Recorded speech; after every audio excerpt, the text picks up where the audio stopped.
नमस्कार दोस्तों, स्वागत है आप सबका मेरे चैनल कथा डिलाइट पर। प्राचीन काल में एक ब्राह्मण परिवार कांचीपुरी में रहता था। पति पत्नी दोनों ही धर्मात्य थे, धर्म पूर्वक अपनी गृहस्थी चलाते थे। इनका नाम देवस्वामी और उनकी पत्नी का नाम धनवती था।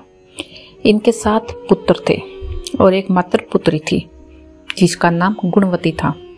जब गुणवती सियाणी हुई तो देवस्वामी ने धनवती से कहा कि पुत्री के विवाह के लिए अब वर देखना चाहिए।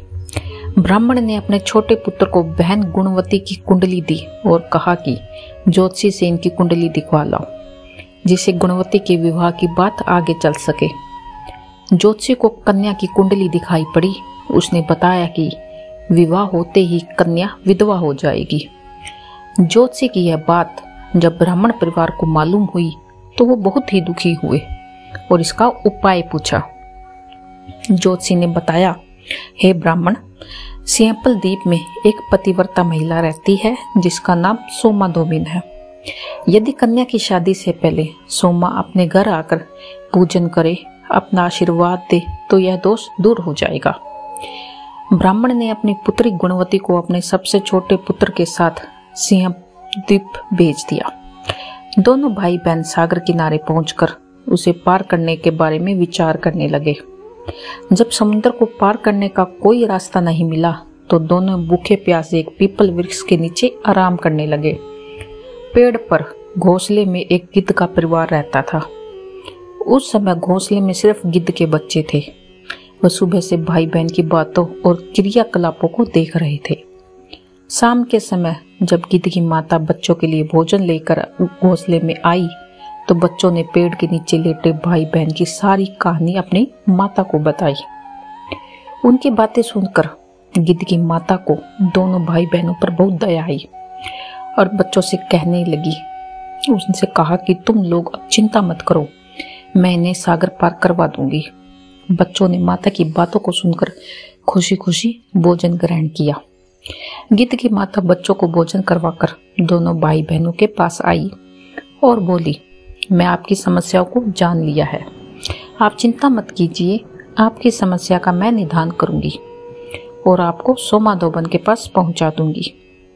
गिद्ध की बातों को सुनकर दोनों भाई बहनों का मन आनंदित हो गया। उन्होंने वन में मौजूद कंदमूल को खाकर रात काट ली। सुबह होते ही गिद्ध ने दोनों भाई बहनों को समुद्र पार करवा दिया और सिंह द्वीप में सोमा धोबिन के घर पहुंचा दिया। गुणवती सोमा धोबन के घर के पास चुपकर रहने लगी। हर दिन सुबह होने से पहले गुणवती सोमा का घर लीप दिया करती थी। एक दिन सोमा ने अपनी बहुओं से पूछा कि प्रतिदिन सुबह हमारा घर कौन लीपता है। बहुओं ने प्रशंसा के लोभ में कहा कि हमारे अलावा यह काम और कौन करेगा। लेकिन सोमा को बहुओं की बातों पर भरोसा नहीं हुआ।